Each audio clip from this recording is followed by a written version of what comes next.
SVC Media. Welcome to the iGaming Daily Podcast, analysing the news from the betting and gaming industry all over the globe, supported by Optimove, the #1 CRM marketing solution for the iGaming market. Over the weekend, The Guardian reported on a WRAC study that concluded UK gambling companies spent over £2 billion on advertising in 2024. Naturally, this paved the way for industry reformists and critics to bash gambling, just as Rachel Reeves comes knocking for the budget this week. So what is the role of advertising for UK gambling? And are these latest reports really indicative of astronomical and lavish ad spend? Is marketing a genuine problem? Or is it just a bit more nuanced than that? And does this advertising have a little bit more of an important role in the wider media landscape?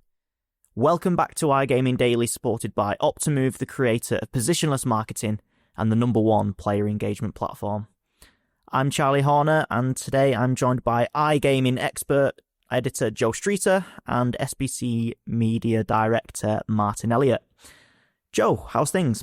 Yeah, all good, Charlie. It's a big week, right? It's a big political week, and yeah, I'm excited to kick it off. What a better way to kick it off than with you boys talking about advertising spend on the iGaming Daily. I couldn't think of a more fitting start to such a big political week. It is a big political week, and Martyn, it's great to have you on the show to be part of it. How's things? Yeah, very good, thanks. The week kind of started with Newcastle beating Manchester City, which was great, and we've got the budget and a new Beatles film. What more could I ask for from a week? It's a dream week for you.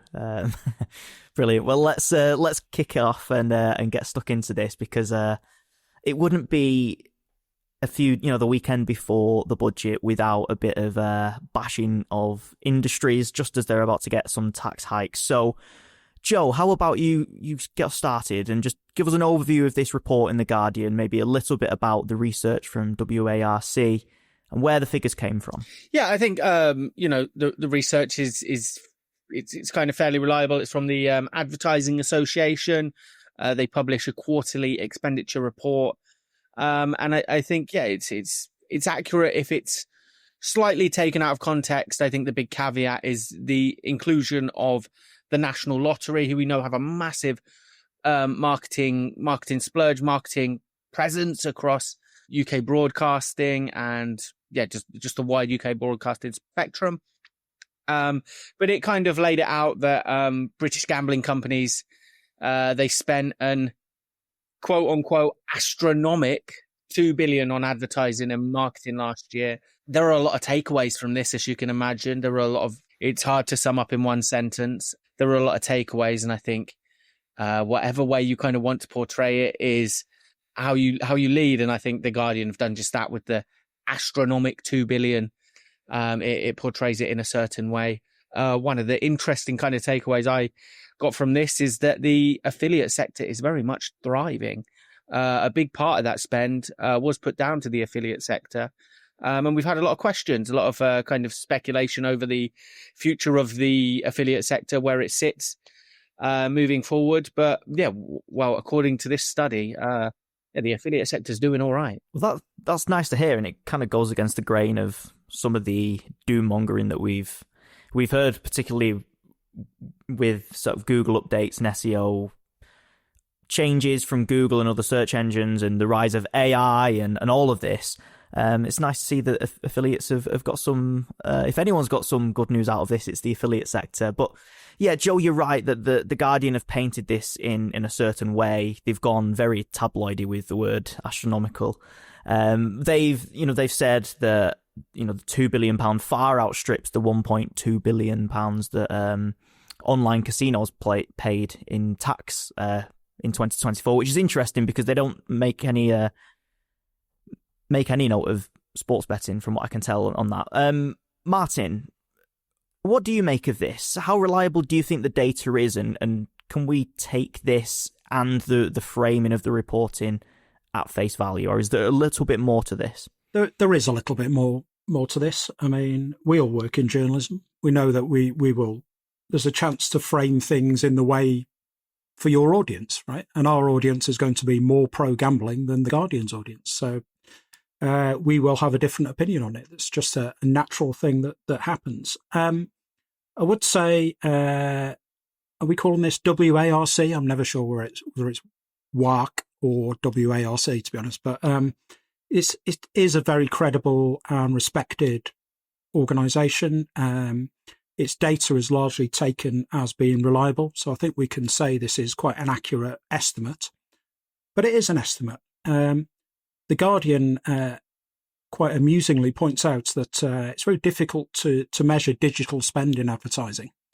So it suggests the figure could be out by hundreds of millions of pounds, and the true figure might be 2.5 billion. It doesn't appear to have entered the writer's head that it could be out by hundreds of millions the other way, and the true spend could be 1.5 billion. But there's not much balance going on in that little bit of the report. There are some caveats here. Joe's mentioned one of them already, is the National Lottery spend. I mean, we're all familiar with the National Lottery adverts, which tell us we can become millionaires and change our life by gambling, which no one else is allowed to say in the sector. And the other one is there's no breakdown for how much of the spend is from licensed operators and how much is from offshore operators. Because this includes digital and social media. And, anyone with a Facebook or Instagram account would be able to tell you there's an awful lot of advertising on there from unlicensed operators targeting the UK sector. So I'm sure that is dwarfed by the section from the regulated operators, but it's still worth, you still have to take that out to get an accurate reflection of what the true figure is. Yeah, I think it's a really good point. To be honest with you, I kind of came into this podcast assuming that this was regulated operator spend, but the fact it isn't is very interesting. But what I would say is the regulated industry is somewhat handicapped, pardon the pun, is handicapped when it comes to marketing against the unregulated industry, the illegal industry, because we've seen the efforts of the illegal industry in terms of the black market industry in terms of marketing, employing kind of TikTok streams that just generate so many views. They really just penetrate the market so strongly. Listen, we saw a brand deal with Andrew Tate earlier in the month. It's impossible. Guerrilla marketing like that, it's impossible for the regulated market to kind of compete when we're dealing with kind of standard marketing, especially when they are in such a restricted framework. So yeah, that spend is always going to be higher just because the odds are stacked so much against them as they compete with the black market. Let's look at this in the context of this week. We've mentioned it a couple of times. When this episode comes out, the budget will be landing tomorrow. We'll be discussing it in length on the podcast, which should be reaching you on Thursday morning. But there is pressure on gambling. There are taxes that are going to come into play. This has come off the back of lots of critics of the industry. This is going to reports like this is going to give a lot of fuel to those reformists and those critics of the industry. What's the commentary of this story been like, Martyn? Have you seen any comments from reformists on this? Well, this is published as we speak, sort of just a few hours ago, really. But the piece does include comments from MPs. I mean, Meg Hillier, who's quite well respected. And then also a guy called Alex Ballinger, who we are hearing more and more from in the gambling sector. And, there's a lot of talk about people auditioning for Keir Starmer's job in the Labour Party. This guy appears to be auditioning for Richard Bergen's role as the MP most likely to say something stupid when asked a question by the press. It's him who's talking about vast profits and astronomical profits and all this kind of thing. I think if you frame this correctly, this tells quite a good story for the gambling industry. Because while MPs might not understand the difference between revenue and profit, shareholders definitely do. And you look at, revenues are on the face of it quite high from gambling. Profits, however, shareholders like myself in one or two gambling companies would tell you profits not actually that great. And these figures show just how tough it is to make a profit. If you're having to spend, some of these bigger operators must be spending 100 million plus, this suggests, on advertising and promotions, affiliate spend, and so on. That's a lot of money. That is not an industry that is ripe for a big tax grab from it. So this, I think, tells an interesting story from for the gambling industry if you are prepared to look beyond the lurid headlines and the MPs looking for something to put on their TikTok. And the other part of this is, if there's 2 billion spend on advertising, that's an awful lot of VAT that's going into the exchequer from the industry. It's an awful lot of corporation tax from ad agencies, publishers, etc., that are making profits from this. It's an awful lot of payroll taxes from the creatives who are working in publishing, broadcasting, advertising agencies, and so on. This tells the story of an industry that contributes to the wider economy. Mm-hmm. We'll dig a little bit deeper into this after the break as well, but I think it's a really strong and important point to make a note of, that is that this ad spend isn't just creating loads of addicts and all this societal harm. It's creating genuine economic good for the Treasury. Joe, how do you look at this through the lens of this week in the budget? In terms of the budget, it's the PR battle has been lost, right? The PR battle we're in the end days of the budget. I think we'll be thankful to say we're closing in now, and I'm sure the T's are crossed and the I's are dotted. I think I don't think much will change now. Maybe, there's been a few late U-turns, right? But I don't think too much will be changed in terms of what's happening in terms of the fate of the gambling industry. But I think it kind of just compounds, a PR defeat in the long run. The BGC quotes in there were quite good. They pointed out the caveats, but they were buried in there. The top line is not great. It doesn't look good. I think if you're kind of hearing those news radio headlines on this one, it's we were already kind of 3-1 down, and this made it 4-1. It wasn't great. I think it kind of just compounds a PR defeat. I don't think it's a bad start to what could be a terrible week for UK operators. Yeah, well, I don't think people in the Treasury will be listening to today's episode and changing their minds based on what three people from SBC are saying. But hopefully. Look, Martyn, Joe, we'll take a quick break and we'll come back and we'll continue the discussion.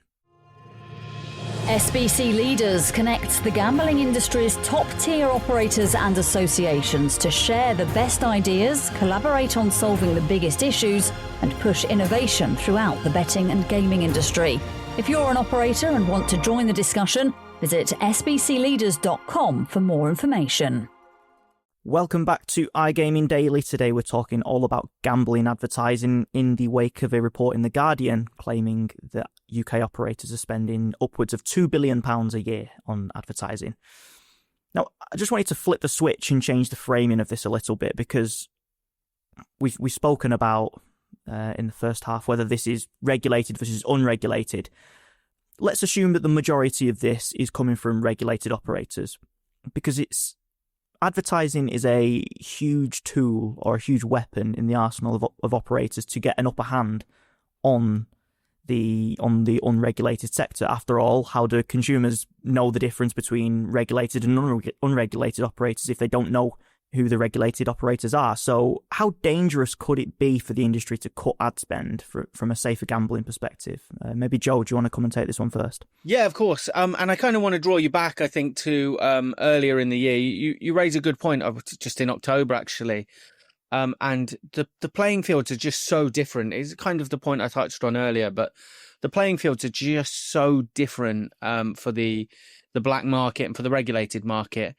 I think probably that the biggest weapon feels like a strong word, but the biggest asset in terms of advertising for the regulated market, they're going to lose that soon when it comes to front of shirt sponsorship in the Premier League, and it's going to weaken the fight against the black market even further. But yeah, I kind of just want to highlight just how different a spectrum that these two are operating on, and draw you back to October with a story around the ASA and a Flutter Sky Bet Gary Neville advert.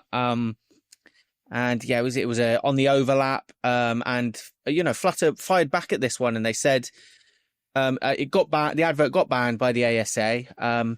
I think it just it was a Sky Bet logo. They said it breached advertising rules because Gary Neville appeals to the youth of today, which, yeah, I'm sure. I don't know how we feel about that, but yeah. And Sky Bet said, we're now in a situation where a regulated operator is reprimanded over a tweet promoting a football show to over 25s, while illegal black market operators flood the internet and social media without any checks. Pretty general, but I think it epitomizes the point that, I see kind of black market gambling all over my TikTok. There was a big report from Meta not that long back about illicit gambling operators advertising on that website.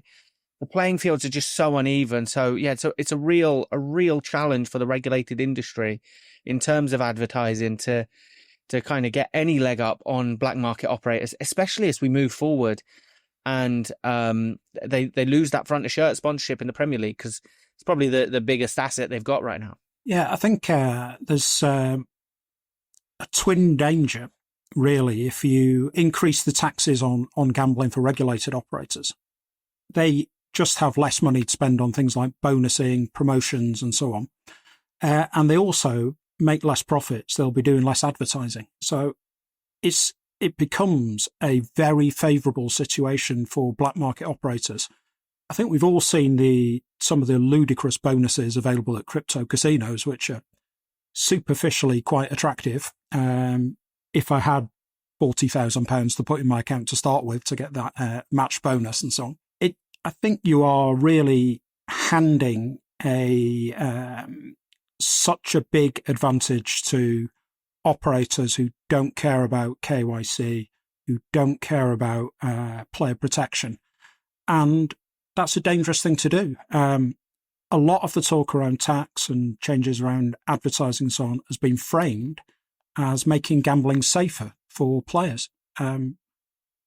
Do this, if you make changes that restrict profits, restrict advertising spend and so on, you're not making it safer. You're doing the exact opposite of what you're setting out to do. Mm-hmm. I often find there's an inherent contradiction in terms of what these reformists and what these people who are calling for tax rises want. They want to, on one hand, reduce harm, and on the other hand, raise the funds in the public coffers to lift this 2-child benefit cap. I don't think you can have both in that scenario. So you can't have it both ways. It's interesting that they try to in the public debate. I don't think there's much scrutiny of those opinions happening at the moment. But let's talk about safer gambling, because it was Safer Gambling Week last week, and we probably all saw and heard and consumed some of the safer gambling material that was published on the airwaves and on social media. The regulated sector does voluntarily make a proportion of their marketing spend to do with safer gambling. Surely that's another part of this that is completely overlooked by those critics. I think that is very, very true. There is, of course, the argument that safer gambling advertising also works as brand advertising. So it reinforces the idea that play with us, we'll look after you, you'll be safe, and so on. So it's not entirely altruistic giving that over to the sort of safer gambling messaging and so on. But it's still a good thing to remind players that there are options available for them, that they should think about how much they're spending, that they should think about the wisdom of how often they play and so on. So I think, in general, it's a very positive thing, but it's almost the industry doesn't get any benefit from it. It feels like it talks to itself about what a good thing this is. It doesn't talk to the government about what a good thing this is. It doesn't talk to gambling reform campaigners, we shall call them. they don't seem to be getting the message from it. So it's a good thing to do for which they get no benefit whatsoever from. Yeah, I would raise the question. I mean, kind of, I've been on the ground in the betting shops before, when we've put up the window advertising for, to take a break and advertise in the toolbox. And I have to be honest and raise the question of how effective it is. How many bettors look at that and go, and I know it's a very hard thing to measure, right? But how many bettors look at that and, they acknowledge that they need to take a break. I've seen some of the safer gambling adverts on TV, and yeah, I just don't know how much they resonate with a bettor. Obviously, that's a very hard thing to kind of have any tangible evidence around. But I think there's a real challenge around ending the stigma of using the safer gambling toolbox. I think it's associated with kind of, there are negative connotations to kind of using the safer gambling toolbox, and there really shouldn't be. Every gambler should kind of, or, near enough every gambler should engage with the toolbox in some way or another. It's going to work differently for each player.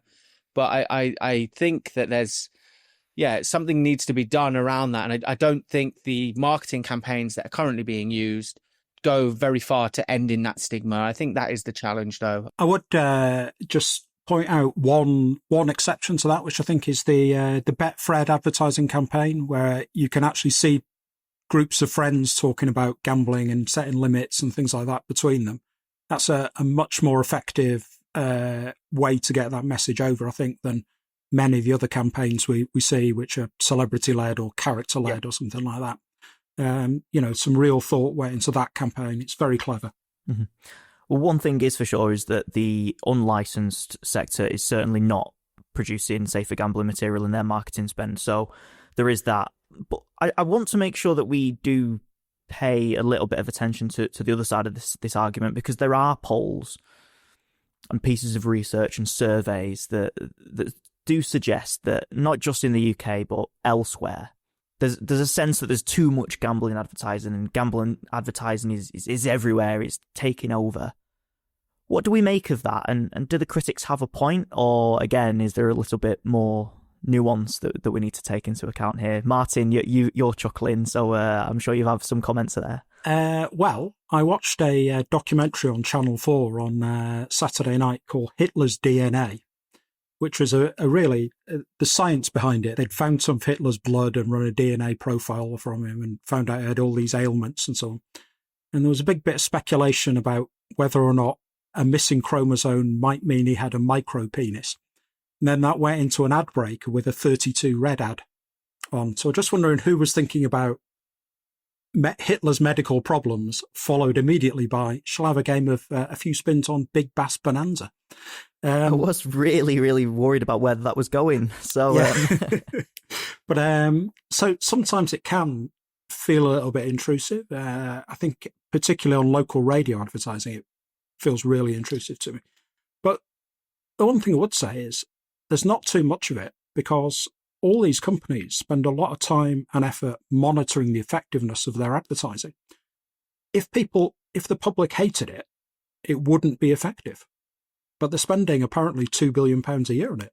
Clearly it's effective. Somebody is watching it. Somebody likes that advertising. Yeah, I mean, someone in the marketing department of an operator would be getting paid for literally nothing if it was ineffective. Joe, what do you think? It kind of, to be honest, I was kind of hoping that, Martyn would say a complete no to this, but the fact he's kind of raised a similar point to me is interesting, similar in some way, I guess. I think you look elsewhere from sports, and it kind of might go against the grain of kind of the sentiment of the podcast and the other things that I've said. But I've not watched any Hitler documentaries recently, but I tell you what I do watch. I watch a lot of 90 Day Fiancé. It's a fantastic show. And in the ads on 90 Day Fiancé and these types of shows, you do get a lot of iGaming adverts, and it does. Sometimes it leaves me questioning, are we kind of flooding the airways with too many gambling ads? And the other one is adult cartoons. These are not child cartoons. These are adult cartoons. They're on at like 11 p.m. In between your Family Guys and your South Parks on late night, you get a lot of slots adverts. And I do wonder if that is just too much in the market. And, we know about the sports debate. efforts are being done within sports. It's always going to, that's a natural fit, right? But efforts are being made within sports marketing to kind of, and sports regulation with it to kind of dilute gambling ads and not have them as the kind of prevalent advertiser. But yeah, it's interesting that kind of alternative TV is an interesting one. It's also so interesting that the altering TV habits of me and Martyn on this podcast are another fascinating element that may be a follow-up episode. The one that always baffles me is that operators tell me this quite regularly, that for online casino, the best converting channels are adverts and sponsorships on true crime shows and on detective dramas. So I watch a lot of detective dramas, and it's overstating it in quite a lot of cases to call it detective drama. Trashy, quite soapy American cop show would be a better thing for it. I can't begin to see where the link is between people who watch those shows and then go and play online casino. It's fascinating, the thought and the research that goes into coming up with successful campaigns like that. Well, it's nice to know what Martyn and Joe, what you both get up to on the weekend and what you're watching. Although I am led to believe that Hitler documentary is quite good. That the reviews have been quite good, so I might have to go and check that one out. But let's put that to one side before we end. Let's imagine that ad spend is significantly reduced and the reformists get what they want out of this. What would happen to the TV channels, Channel 4, others, newspapers, sporting organisations and leagues that all depend on the revenue that they get from gambling advertising? Would it set the UK sporting and media institutions into a bit of a crisis? And are there any other sectors that seem ready to step in and fill that revenue void? I think it would be a disaster for publishers and broadcasters if there was a big cut in spending in particular. And I think politically it's very difficult for the government to actually implement some kind of ad restrictions. They're going to do it by one step removed by putting taxes up, I think, to ensure gambling operators have less money to spend on advertising. But if you went down the route of restricting, of essentially cutting revenues for newspapers and broadcasters, how's that going to play out at the next election campaign for you? Not very well, I imagine. Your coverage is not going to be good. But I think there are possibly, particularly around sports sponsorship, there are other industries willing to step in. But the primary one of those is probably forex trading, crypto trading, that kind of thing. That's just gambling, right? It's just gambling with a nice suit and tie on, because you say it's financial services, but it's the same thing. We're just going to be having this debate about crypto advertising in 3 years' time, I'm sure. Yeah, Joe, we're about to get a litmus test for this next year as the front of shirt sponsorship ban comes in. What do you make of this, and where do you see the alternatives coming from? Yeah, I think sports will be okay. I think sports will always be okay. There's always somebody that wants to kind of somebody that follows Man United. There's always someone that wants to stick a weird logo on our sleeves or on our shirts, and I have no idea what industry they are, and they pay astronomical amounts for it. I think sports will be all right, especially at the top level, which is where the main ban is coming in, right? But if I could kind of raise a lighter point on TV, there's a series of I'm a Celebrity going on at the moment, and I don't think anybody really knows who's in there. It's fallen a bit flat. Gone are the glory days of I'm a Celeb. If we cut any more of ITV's budget, listen, us three might be on next year, and I don't think we should be cutting any more of that budget, is what I'm trying to say. Brilliant. Well, on that note, on that bombshell, I will enjoy, preparing to eat some insects this time next year. But that's all we have time for, I'm afraid. As much as we could talk about the travails of TV, but we'd have to go and do some other work, I think. So, Joe, Martyn, thank you very much for taking the time to talk to me on this one today. And thank you to the listeners. If you want to read about this, I'm sure there's coverage on iGaming Expert and SBC News, and we'll leave the link to those in the show notes But for now, thank you very much for listening to today's episode of iGaming Daily, and tune in tomorrow to keep up to date with all the latest global gambling news.